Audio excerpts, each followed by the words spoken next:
What's up, y'all? Welcome back to my channel. My name is Zakia if you're new here, and if you're a returning subscriber, hey girl. All right, y'all, so today is another what I eat in a day. I heard y'all in my comments. Y'all was like, girl, just record, because we want to see those workouts. We want both. I had several comments saying that, so I'm like, you know what, you right, let me suck it up and just go record. So it felt good, and I was like, you know what, Zakia, you need to get back to that. Stop playing. You're playing games right now. So yeah, so I'm gonna make sure I get my workouts in these type of videos. I mean, occasionally you may just get like the actual what I eat in a day, but look, we slowly working back into it. So for the first meal of today, we are making a lettuce burger. We are going to be using ground turkey, bacon, cheese, lettuce, and then I might add some potatoes or maybe some potato chips. But yeah, so let's go ahead and get started.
All right, y'all, so that was the lettuce burger, and I actually added some popcorn chips. These are 140 calories for about 16 chips or something like that. Yeah, 16 chips and 19 grams of carbs. I always get those. Those are very convenient. Calories and macros are perfect. So yeah, I think I really bought the wrong lettuce because I'm like, how do I put this together? Like, it wasn't even like what I was envisioning. I think I need to get the lettuce that's more ruffled and then do it that way. I should have watched the video or something like that, but y'all get the gist of it. Instead of a bun, we use lettuce as the bun. So the total calories for this was 441 calories, 2 grams of protein, 24.7 grams of fat, and 19 grams of carbs. So that was the 93.7 ground turkey. So if you're not familiar, that is 93% lean, 7% fat. And then that was the reduced fat cheddar cheese, I think it was. Or maybe I got the wrong one. Yeah, I think I got the wrong one. But that is the thin slices of the cheddar cheese. And then the Applegate, I like that brand. They're very like clean. So it was just 2 slices of those, and I just cut them in half. So yeah, that was the first meal. Kind of high in fat because of the bacon and then the cheese. But it's not that bad. So yeah, so I'm gonna go ahead and eat that, and then I'll see you guys for my next meal. All right, y'all, so now we're back for lunch. On this menu, we are making honey barbecue chicken tenderloins and roasted potatoes. The tenderloins, if you're new here, I'll always say this, they are low in calorie and high in protein. That is pretty much all that I eat. From time to time, or not even from time to time, child. It's rare you will see me eat chicken breasts or chicken thighs. Chicken thighs is bomb. I love chicken thighs. However, they are a little higher in calorie and less in protein. So I'd rather just go ahead with chicken tenderloins. It's just, to me, it's like that sweet spot. You know what I mean? So I'm going to go ahead and get started.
All right, y'all. So that was a total of 438 calories, 45.2 grams of protein, 0.9 grams of fat, and 61.1 grams of carbs.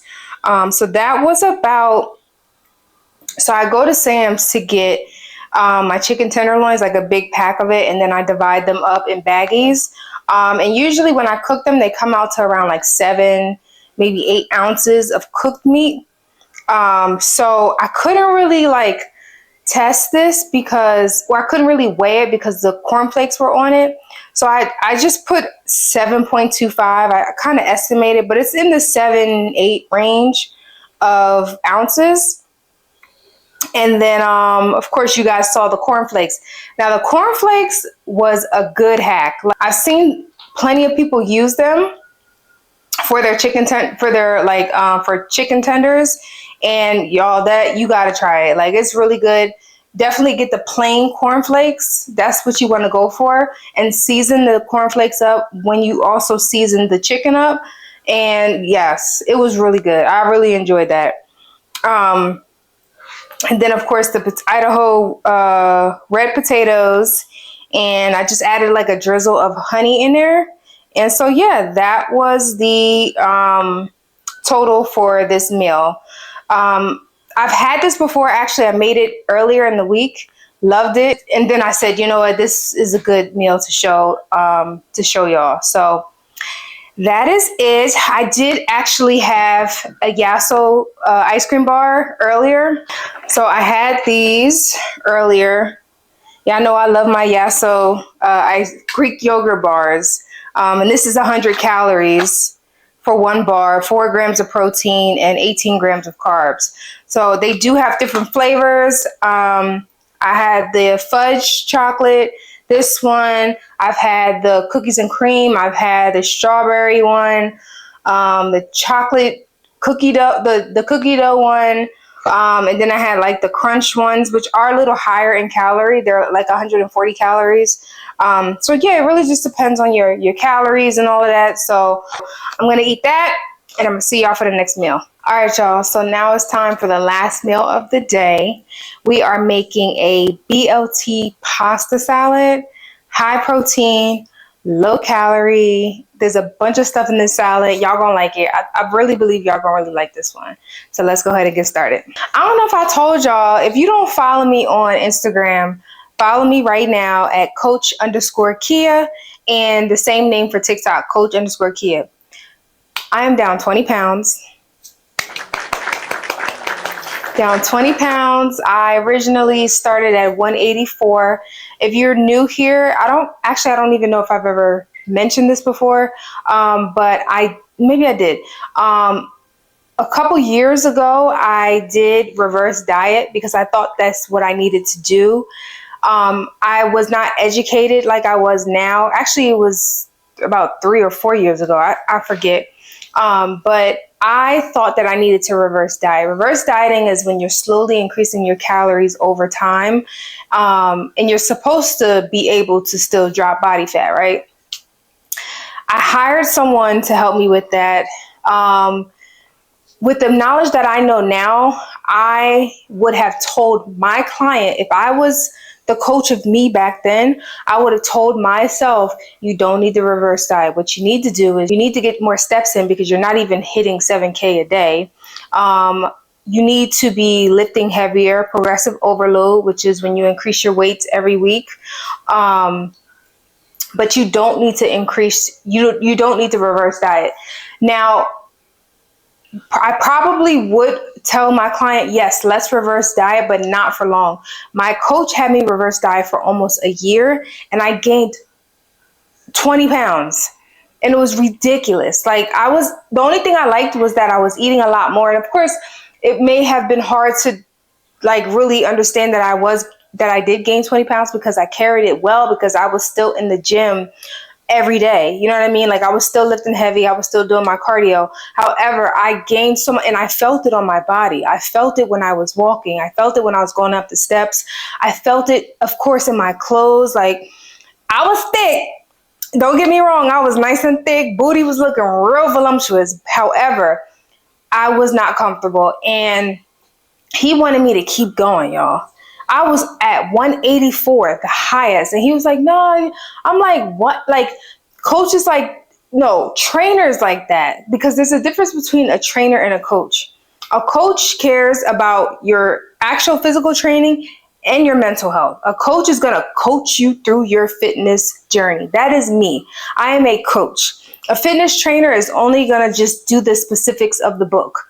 Yeah, do this for training, do your squats, do your lunges, do your, bench press, all of that. And as far as nutrition, just make sure you're in a calorie deficit, and they're going to, monitor that as well. A coach is going to get deep, hands-on, and they're going to think about your mental as well as the physical. So when I reverse dieted with him, he wanted me to keep going. And I was like, eventually I was like, enough is enough. I have to because I can't do this no more. I did not feel like myself. So I'm so proud that I took it seriously to actually drop 20 pounds. It took a while for it to come off because I just mentally, I don't think I was taking it serious. And on top of that, he had me at my highest at 2,000 calories, right? Then automatically dropped me to 1,500 calories. Now, when you are in a calorie deficit, you know how I told y'all before, you find your maintenance calories, right? On the TDEE.com website, you find your maintenance calories. Your maintenance calories are the amount of calories you need to maintain your current weight. So when you are ready to drop body fat, you need to be in a calorie deficit. In order to be in a calorie deficit, you want to drop 300 to 500 calories from your maintenance. So if I was at 2,000, I would drop between 1,700 to 1,500. He automatically dropped me straight to 1,500, which was not good either. As a coach, I would not have done that. I would have been like, okay, let's start with 300. So I would have been at 1,700. He was like, no, we need to drop it. As a coach now, I'm seeing all the flaws, not flaws. I'm seeing all of the errors that he made when it comes to someone's mental and their physical.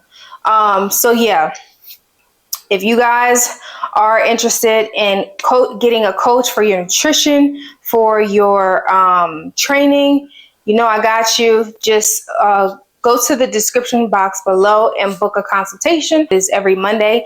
And you can also email me and we could just chit-chat it up and go from there. So yeah, so 20 pounds down. So happy. A lot of it came from putting down the wine, putting down the alcohol. I just going out, being around, just social environments and thinking that, let me just have a glass of wine and, one glass turns into two turns into three. And then when you're drunk, or not even drunk, because I don't like to get drunk. I don't even really like to get tipsy like that. But when you are feeling it, when you drink, you end up getting hungry later, especially if you're drinking for a while. So, and then you start eating more calories, and then you go into a surplus, meaning you're no longer eating the amount of calories you need to burn body fat. You are now you're over that. So now you're not going to drop body fat. You know what I mean? So that's a little recap of what was going on with me and why I'm so happy that I'm down 20 pounds. I do want to drop another 10 to 15 pounds. So currently I am at 164. I do want to drop another 10 to 15. I'm just going to go with the flow. If I decide at maybe 160, I'm like done, which I know I'm not, then I'll stop. But I think a good 155, maybe 150, I think I'll be comfortable. But I'm not where I want to be, but I'm happy where I'm at right now. If you are my A1 day ones, like there's a big difference in my face, in my just everything. Like y'all know how I was in the beginning, and I started this when I was at my highest.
All right, y'all. So that was a total of 497 calories, 56.3 grams of protein, 16.6 grams of fat, and 25.9 grams of carbs. So that's pretty good, actually. I actually used a little bit more than the serving, used a little bit more than one serving for the ranch. Because I just felt like 2 tablespoons wasn't enough. So I used almost 2 servings of it. And the chicken was almost 7 ounces. And then a stick and a half of the Kobe Jack cheese. I actually used turkey pepperoni instead of regular bacon. I just felt like it was easier, less calories, more protein than pork, and then 1 ounce of the protein pasta. So yeah, that was the last meal. Oh, let me show you what I found. This is giving big back. I know we on here for low calorie, high protein, but y'all know I gotta throw in some stuff because we gotta live life too, right? Like, come on now. I've been seeing these on TikTok and then other type of stuff too, but I found the Pop-Tart ice cream sandwich, y'all. Pop-Tart ice cream sandwich. You already know I'm going to have one of these. Actually, are these small? They're 230 calories for one sandwich, 37 grams of carbs and 2 grams of protein. When you eat stuff like this, you ain't looking for the protein, but the little helps anyway. Oh, these are small. Oh, but they hefty, y'all. These is hefty. Oh, I can't wait to eat this. Oh, this is gonna be so good. And it's the brown sugar Pop-Tart. Oh, this is about to slap. Yes. Brown sugar cinnamon flavored ice cream sandwich between 2 frosted cinnamon filled toaster pastries, bruh. Ooh, child. And they got the frosted strawberry one and the frosted chocolate fudge Pop-Tart. There was like an Eggo one, and then what was the one that I really wanted to try? Which the first one that caught my eye, I forget which one it was. If I remember, I'll put it on the screen, but this is it. All right, y'all, so that's the end of the video. If you've made it this far, I appreciate it. I love y'all. We almost at 2K, and I believe I will be doing the giveaway. If you are new here, or if you haven't watched my other video, the giveaway will be a free month to someone of online training, and I'll set up the rules and all of that of how you can win. And of course, I would just take you through the whole routine of what I do with my regular clients. So I pretty much just want to give back to y'all. I appreciate y'all for subscribing, sharing my videos, liking my videos. I really appreciate the ones that comment below. Just anything that you liked about the video, any questions that you have, just anything, y'all. Like, it just keeps me going when you guys talk to me. So if you are, again, interested in online training or nutrition services, I'll leave my email here. And you can also book a consultation on my website, which again is in my description box below. Again, remember, get your 8 to 10K steps in a day. Calorie deficit if you're trying to lose body fat. High protein diets, at least 30 grams of protein every meal. Get your sleep in, 6 to 8 hours of sleep. You need rest and recovery. And yeah, if you stick with that blueprint, stay consistent. Reach out to me if you need some help. I got you. And that's it. So again, thank you for staying this long if you've made it this far, and I'll see y'all in the next one.